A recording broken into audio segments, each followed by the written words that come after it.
Hello everyone and welcome to White Sunset. It's no secret that Game of Thrones Season 8 was massively criticised by audiences. So in this video I'll be offering changes to the script that I believe fix the problems to the season, and leave an ending that fans will agree to be a more logical way to end the show. This video is also split into two parts. The first part will be focused on reworking the story we were given, and changing a few facts throughout that will make the other details make a lot more sense. And the second part, which you can skip to in this time code here, will be a complete rewrite of the season. I even hired a few actors to voice a scene or two. So not to drag out this video any longer than it needs to be, let's begin by reworking the story we were given. This takes us to the battle plans during episode 2. During a war meeting, Jon mentions that people will be safe in the crypts, and this is where Tyrion will speak up about the Night King's supposed power to raise the dead. But then Sam can inform everyone that when Northmen are laid to rest, a sword is pierced through their chests, securing them safely into the stone in their tombs.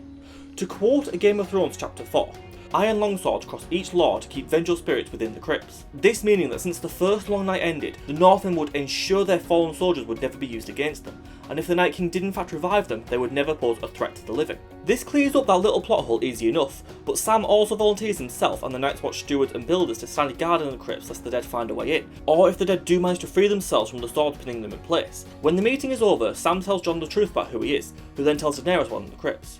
This scene will not be cut short, and we will get to see Daenerys' reaction to the news, instead of being pulled away by the army of the dead. The reason as to why we need to see her reaction to this is because we need to get a grasp on what Daenerys' mental state is when given hard news. By cutting her initial reaction short, we do not understand what kind of mental state her character is in. Is she happy that her bloodline doesn't end with her? Is she distraught that there is someone with a greater claim to the throne? Or does she refuse the news entirely and think that Jon is lying to her so he can steal the throne for House Stark? In this rewrite, that last point is the logic I'm going with, her outright refusing to accept it as true, and thus begins her mistrust of Jon and all who he associates with, making the disconnect between her and the Northerners more prominent. Then we get to the battle, and it mostly happens the same way. With the issue in the crypts now resolved, we don't need any scenes down there, and the scene with Arya in the library can also be cut. Given that before she entered the library, the background sounded like this,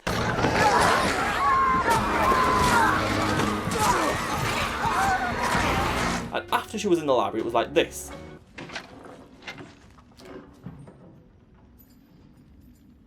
Then that whole scene where just a drop of blood was loud enough to alert the dead to her makes no sense at all.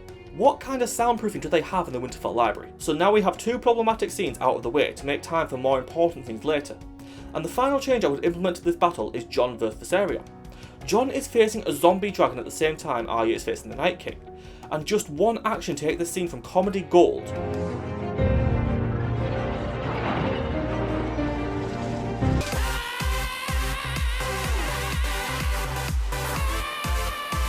to another reason to make Daenerys more isolated from Jon. Instead of having Jon yell at the dragon, why doesn't he pierce it with his Valyrian steel sword at the exact moment where Arya kills the Night King? We don't know what would happen if you stab a zombie dragon with Valyrian steel, and neither do the characters of the show. By Jon stabbing the dragon at the same time where Arya kills the Night King, it is never made clear to us, the audience, if Jon did in fact kill Viserion. But to everyone watching, Jon in that moment saw their leader, the King of the North, slay a dragon. This then leaks over into the next episode where we have this exchange with Jon and Tormund. What kind of person climbs on a fucking dragon? Multiple people have ridden dragons. The woman who birthed them is sat right behind him nonetheless. By having it appear that Jon killed Viserion, then the line changes from what kind of man would ride a dragon, to what kind of man fights a dragon, or what kind of man kills a dragon. A madman! Daenerys hears all of this, and thinking that Jon was lying to her about being her nephew, she sees herself as the only dragon in the room, and she just heard a man loyal to Jon glorify him over killing dragons, adding even more to her distrust of Jon and the Northmen. At this point we can add a few more scenes to make up for the ones I removed last episode, those scenes being Sansa and Arya reacting to Jon's true lineage, and Tyrion reacting to Sansa telling him. This change means that we have now taken two scenes fans had a huge problem with and replaced them with scenes that we've been waiting for years to see. Things play out mostly as normal from this point onwards, and the next change I would implement comes from the assault on Euron's ships in episode 5. I've seen people explain that the reason why they couldn't hit Drogon is because he was moving too fast and they couldn't adjust the Scorpions in time. And that is a very valid argument, but there is an issue. Before the attack began, they had their Scorpions all pointing to the sky. They were in a good position to unleash a volley against Drogon when he arrived. Before Daenerys even gets a chance to get in close or low enough to begin destroying the ships, she needs something to pull his focus.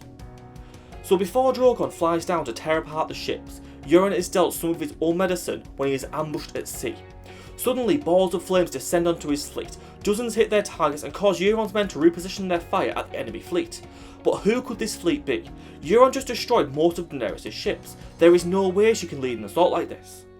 Then he looks over at the ships attacking him and sees the upside down Kraken of House Greyjoy, now modified to be swimming in a sea of fire. Yara has come to take her revenge on the man who abducted and humiliated her. And to explain away a potential plot hole as to where Yara's sudden armada came from, at the start of the season we see Theon save Yara and go to join the fight against the dead. After the war is won, Daenerys and her army march south, so let's assume it takes 2 months for them to arrive in King's Landing. This gives Yara over 2 months to take the ships she stole from Euron back to Pike and equip them with as many weapons as possible to sink her uncle's ships. And with this surprise attack we get some karmatic justice for Euron, as well as making Theon saving Yara at the start of the season hold some actual relevance to the plot. With Euron's fleet distracted, Yara likes to signal for Daenerys to descend on his fleet, and moving faster than the Scorpions can readjust, she decimates his ships, as well as the Scorpions on the King's Landing walls. This takes us to the ringing of the bells and the Lannister army admitting defeat. A smile spreads on Daenerys' face as she takes Drogon and flies to the Red Keep, where she can see Cersei stood on her balcony, watching her fly closer to the castle. She hovers Drogon out of the balcony and yells out to Cersei to bend the knee. Cersei complies and slowly gets down on her knees. As soon as she is kneeling as far down as she can kneel, there is a sudden sound of a mechanism firing as a giant ballistic dart shoots out from the curtain behind Cersei. Drogon with the spear in his chest falls from the sky and lands on the ground. The aiming from Qyburn was not perfect and did not badly injure any vital organs. Daenerys leaves her dragon's back and goes to pull the spear free from her child. As she is doing this, the people of King's Landing surround her. They see her injured dragon and believe it to be dying. They throw rocks at her, hurl abuse at her, call her a monster, call her the Mad Queen. They yell all the horrors they will do to her when the dragon dies, and she listens to every hate-filled words while watching Drogon whimper in pain as she yells out one word in desperation: Dracarys. Suddenly, Drogon unleashes a hellfire from his mouth at the people surrounding them, killing thousands in an instant. Now able to catch her breath and hear her thoughts, she looks around over the people she has just slaughtered, and then back to the ballistic dart in her dragon's chest. Finally managing to pull it free, she mounts Drogon, flies him in a way to avoid all windows while she commands him to burn the keep to the ground. Falling rubble collapses on people below, making her the murderer of even more innocent people. From this point, it is very similar to what happened in the original show. Jaime takes Cersei underground, Jon tries to stop the Northmen from fighting the men who have already surrendered, and Daenerys destroys the Red Keep. Also, no Arya. If they wanted a POV character, then Jon would do just fine, if not Jon, Tyrion or Davos. I like Arya, but she shouldn't be the main character in everyone else's story. This now takes us to the final episode. The fallout from Daenerys' actions are now shown, and the characters all react to it differently. A key fact to remember is that no one saw what happened after Drogon fell from the Red Keep, so to anyone watching from afar they would have seen Daenerys and her dragon fall to the ground after attacking their queen, then kill everyone at the foot of the castle as well as tearing the castle itself down, killing even more people. With this change, Daenerys was backed into a corner. She was surrounded, her dragon injured, and threats of rape and torture were thrown at her constantly. She panicked and did the only thing she knew would work, very similar to her father during his rule. King's Landing was under siege and he was backed into a corner where the only thing he could do was burn everything to the ground. The difference here is Daenerys did it in a moment of weakness and desperation, but her father did it out of madness. No one is going to see it that way.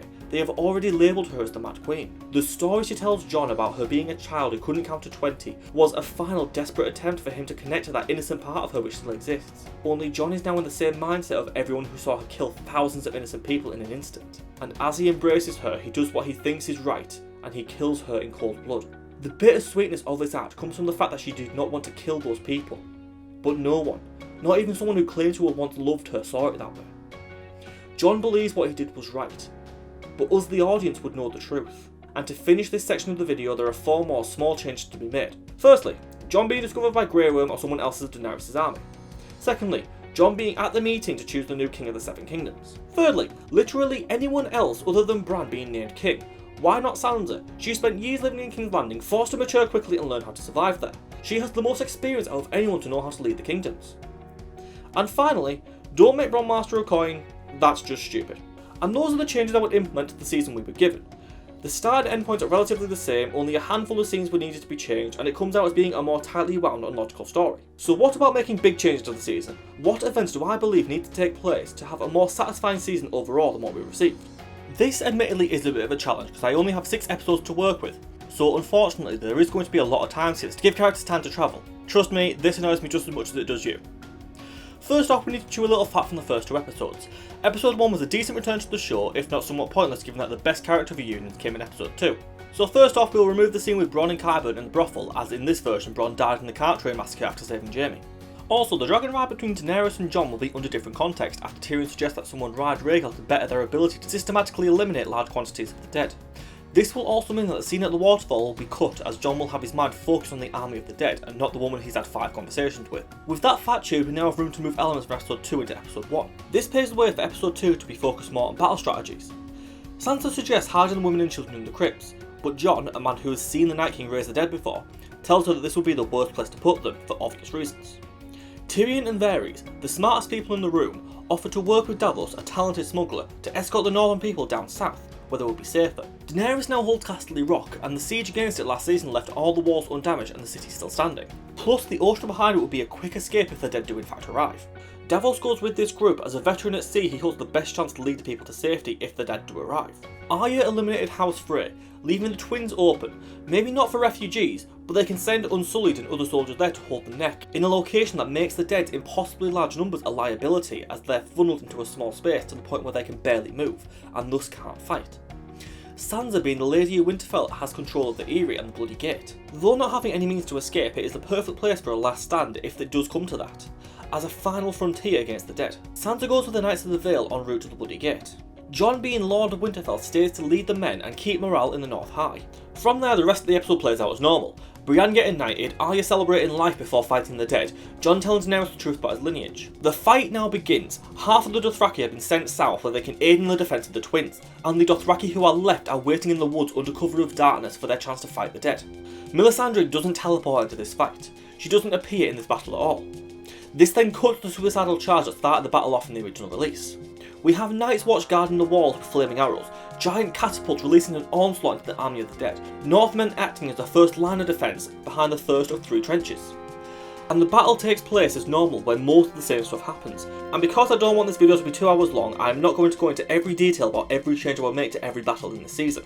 We do in fact get a small fight between Jon and the Night King as he raises the dead, but it's not a long fight as the Night King proves to be vastly superior to Jon in battle. The fight ending with the icy warlord getting a firm grasp on Jon's sword arm as he attempts to arc it down into his head. Jon screams as the Night King's icy touch feels like fire in his arm, so cold that it passes through his armour and leather into his skin. The Night King stops for an unknown reason. He lets Jon collapse to the ground holding his arm in pain. Jon stays on his knees, knowing there is nothing he can do to prevent his death. The Night King leaves instead of killing him, and Jon stands. The newly resurrected Whites ignore him in favour of fighting anyone else, and Jon looks around in confusion as the men who not an hour ago were his allies run around him to take lives away from even more of the living, but none so much as graze him. Cutting into the battle at the Winterfell walls, we are following Arya, Beric Dondarrion and the Hound. Beric doesn't die becoming a makeshift door, and instead with his flaming sword battles a White Walker, with the Hound by his side while they help Arya make her way to the Godswood. He dies by willingly allowing the walkers to impale him with his icy sword, so he can get close enough to pierce its heart and kill it. This demolishes hundreds of Whites in the area and creates a path for Arya to make it to the Godswood. From there, things play out similar to how they did in the actual episode. The tactical defence changes to Winterfell in this episode have kept the dead on the outside of the walls for now, and Jon, instead of screaming at Viserion, stabs him with Bloncore. It doesn't kill the zombified dragon, but notably it does injure it, causing it to falter long enough for either Drogon or Rhaegar to swoop in and decapitate it. In the meantime, the battle at the Godswood goes as normal. Theon and the Ironborn kill Whites left and right, until the Night King emerges from the trees, this time with only 3 White Walkers behind him, as the others are out fighting the living. And even Arya teleporting into the battle is included, with one major change. While the Night King has her in his grasp, the sub-zero temperatures from his hand bringing severe frostbite to her face, she manages to take the dagger and stab him in the side of the neck. This does not kill him. Just like with Viserion, the Valyrian steel is powerful enough to bring pain to the Night King, and in utter shock he drops her to the ground, the side of her face now black with frostbite in the shape of his hand. As the others begin to close in around her, one of them suddenly shatters into pieces, and behind it is Theon, clinging to the last strands of life long enough to kill a White Walker. After his time with Ramsay, he's grown accustomed to pain, and can hold out longer than most men when on the verge of agonising death. With the Night King still recovering from the sudden pain for the Valyrian steel, and one of the White Walkers now marching towards Theon, Arya pulls a dragonglass dagger from her belt and throws it with deadly accuracy towards the White Walker marching towards her. Theon isn't so lucky. He can't muster the strength to fight a long-winded battle, and in turn loses his head.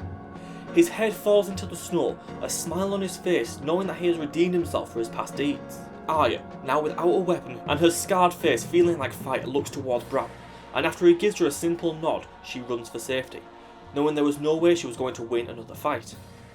The Night King once again looms over Bran, his icy face no longer a solid form, but cracked and broken from the Valyrian steel. And finally, he swings his frozen sword and puts an end to the three-eyed raven. Back in Winterfell, we start to see the walls begin to fail and the dead start falling in. Jon calls for his men to retreat and Grey Worm does the same. Using the hidden tunnels we learn about in Season 2, the soldiers escape and emerge in the countryside. Before the dead can find them, they regroup and devise a plan. They turn to Arya, who now bears the mark of the Night King, a mark that allows them to know where she is at all times, and they devise a strategy to use that to their advantage. Jon can't stop staring at her mark, and he understands that it makes him a target for the Night King as well, a monster that beat him in combat rather easily. They opt to send Arya to the Eyrie, to keep her behind the bloody gate and lure the dead into the canyon that Littlefinger talked about in Season 4. Doesn't matter how large your army is. If you attack this gate, you do it on this road. 3 men abreast, and get slaughtered like goats. Jon takes Tyrion and Jaime aside to speak in private. The North is lost. Their army is divided, splintered and weak. In an open discussion with the Lannister brothers, he tells them who he is, Aegon Targaryen, rightful heir to the Iron Throne. This is met by confusion from Tyrion, and after pondering for a while, Jaime realises the truth of his word. In Season 3, when Jaime opened up to Brienne, he briefly talked about Ned Stark and what kind of man he was. You get a real sense that Jaime respected Ned more than his own father, and he must have always wondered why he would sacrifice his honour to father a bastard. Being a man who himself sacrificed his honour to save over 1 million people, he can relate to Ned's decision to save his nephew and his sister's memory by sacrificing something he prided himself in.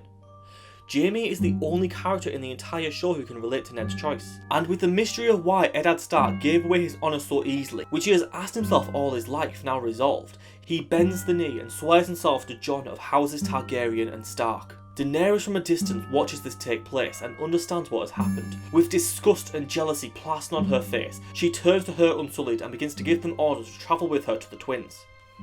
She calls to her dragons to take her, but only Drogon wishes to go. Rhaegar looks over to Jon and then back to Daenerys in what can only be considered a goodbye as he flies over to his rider, leaving Dany even more paranoid about the man who claims to be her relative. Jon and the Lannister brothers now bore witness to the carnage of the dead, and they resolve themselves to the idea that houses, crowns, kingdoms, the lot of it doesn't matter. All that matters is that the living stay living. The dead now have the North. The other 6 kingdoms are in danger and they need to bring them together to fight the dead, and fast. Jon, Jaime and Tyrion take what remains of the Night's Watch on the Freeforth and march south, back to King's Landing. Arya takes what remains of the Northmen and marches east to the Eyrie. Daenerys is the first to arrive in her location as her army, who were already there, continue to prepare for battle. As we wait for the dead, Arya arrives at the Eyrie, and when Sansa sees her, she is taken aback by the frostbitten handprint on her face. Arya tells Sansa the plan to funnel the dead into the canyon of the Bloody Gate, and to try to kill as many as possible, if not put an end to the dead entirely. And finally, we get a very nervous Jon, Jaime and Tyrion arriving in King's Landing. Having sent a raven with a message to Cersei informing her that they were there as friend and not foe, it doesn't ease them in the slightest as they walk through the kingdom to the Red Keep. The Night's Watch and the Freefolk were told to wait outside the walls of the kingdom, meaning that it's just the 4 of them, the cripple, the bastard, the imp and the failed maester. They enter into the throne room where Cersei is sat on the Iron Throne, the mountain at her heel and 11 other Queensguard encircled around her. At her council is Qyburn and Euron, all 3 of them brandishing smug smiles. As they stand in the centre of the room, their weapons taken from them and armed men all around, Cersei takes this moment to be as petty as possible. Welcome, Jon Snow, bastard king of the North and traitor to the throne. I see you have brought my traitorous brothers back to the capital. For what reason, I am eager to hear. We are here for your help once again, Your Grace. The army of the dead have taken the North, and their numbers are larger than ever. Cersei is taken aback from this. She knew that there would be a possibility of the dead defeating the North, but she would never have thought it would have happened so soon. Despite understanding the threat that this poses to her and her unborn child, her pride still gets in the way. Well, considering when last we met you outright refused to kneel to me as your queen, and instead sided with the mother of dragons, I'm sure you and the traitors you align yourself with can see why such an impression will make me hesitate to help you. Not to mention that I have no knowledge of where your usurper queen is. Daenerys is with her armies and dragon at the neck, in attempt to hold off the army of the dead for as long as possible, to give us a chance to fortify ourselves and prepare for the battle to come. Jon takes a step forward, causing mild unease through her Queensguard who raise their swords against him.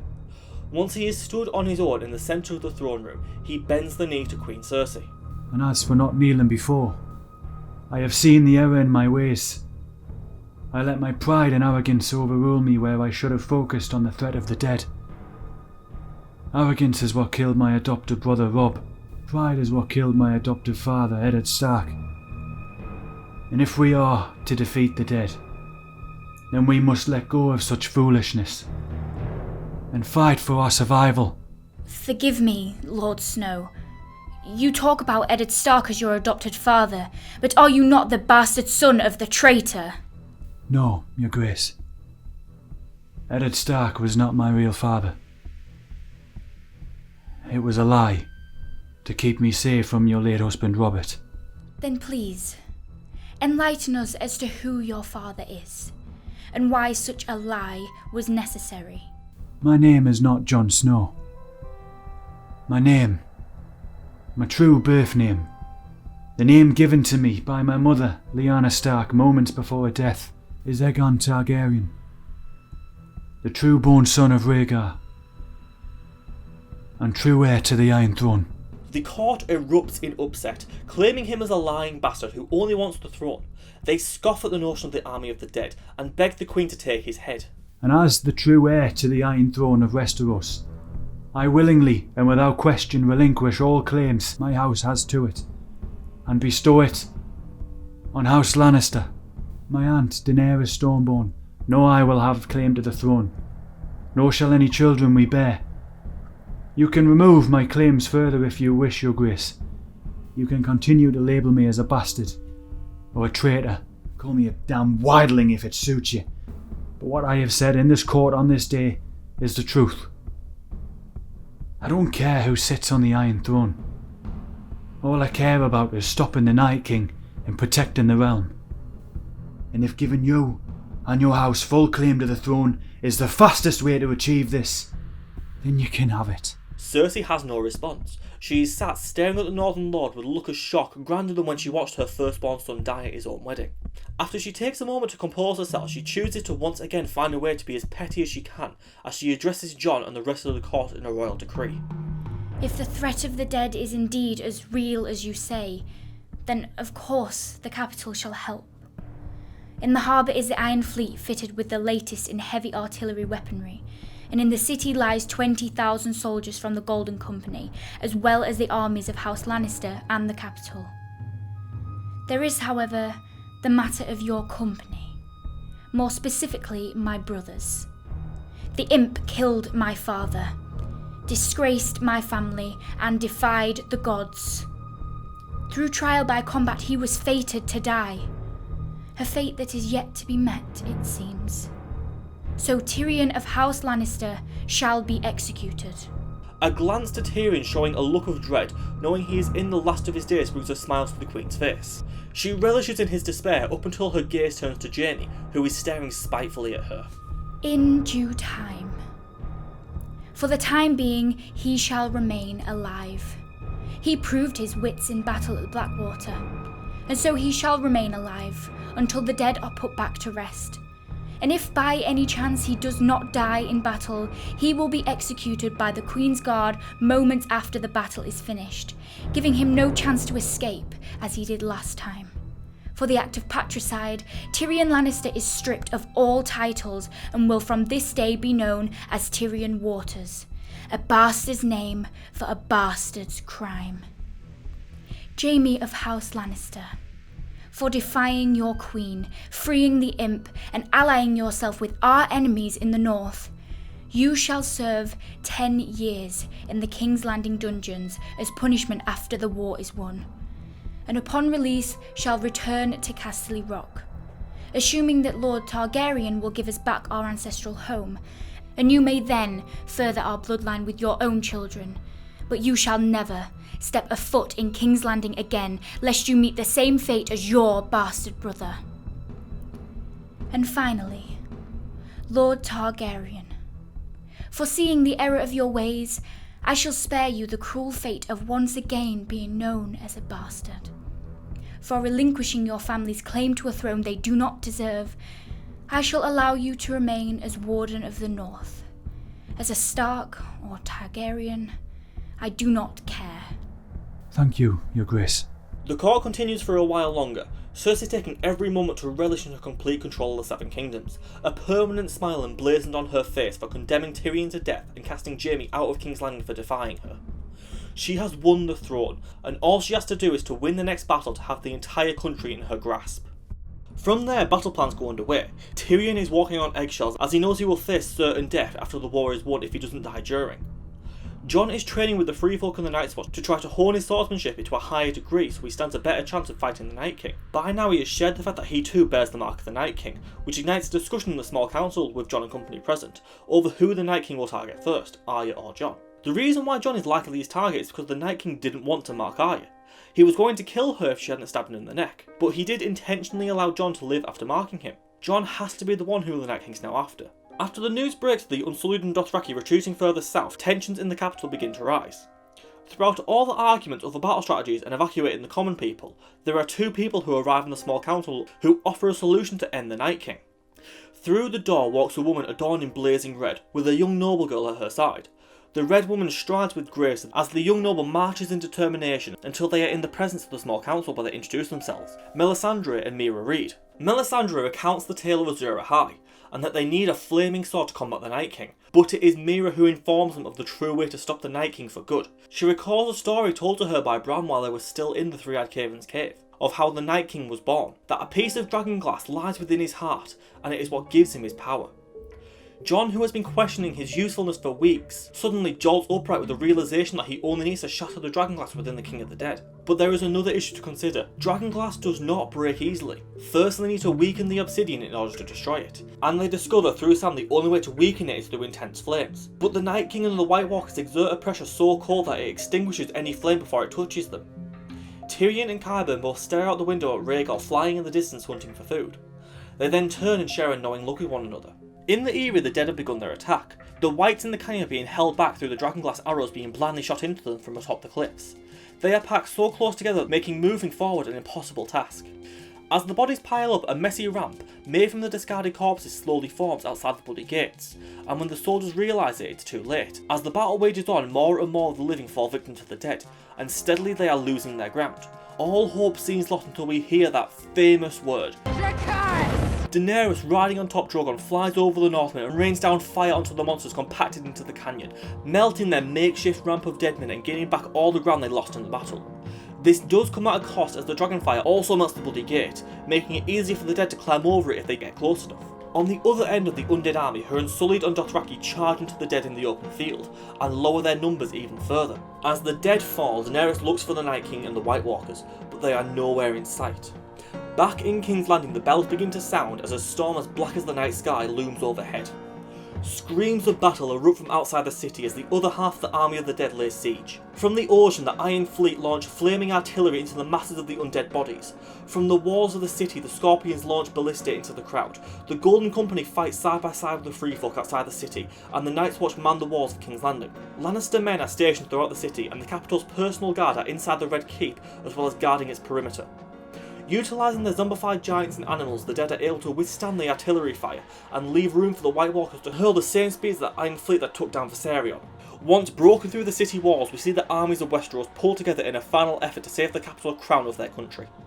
Eventually we cut to Jon defending the outer perimeter of the Red Keep with the Queen's Guard, until the vast number of undead soldiers forces them to retreat inside. Slowly but surely they are pushed further and further into the Red Keep, losing more and more ground as more dead men overrun the castle. Jon and the handful of soldiers who are left are trapped inside the throne room.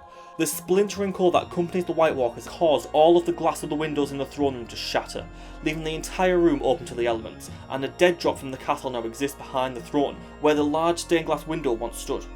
The main door to the throne room suddenly burst open as the Night King marches into the room, now sporting a scarred and cracked face from Arya's desperate attempt for his life. Around him are hundreds of dead men. The Queen's Guard get to work in holding them back so Jon can fight the Night King for one last time.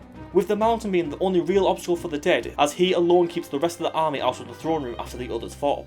Jon notices right from the start that the Night King is slower and his combat tactics have changed. His injury has indeed affected him and has made him less of a dominating force in battle. But he is still skilled enough to match Jon. The Night King's tactic in this fight is to keep Jon in position to combat him by exerting as little pressure from his left side as possible, as that's where his injury lies. Despite being aware of how the Night King is trying to direct the fight, it is all Jon can do to keep up with him and not lose his head.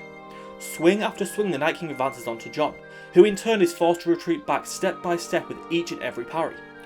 While deflecting the Night King's attacks, he trips and falls into sitting on the Iron Throne for a split moment before ducking away from another attack and rolling to an open spot away from the throne. With the Night King in position, Jon calls out to his new friend, who for all this time has been hiding in the shadows, someone who burst through into the throne room before the cold shattered the glass to the windows. Clinging to the ceiling by his claws is Jon's dragon Rhaegar.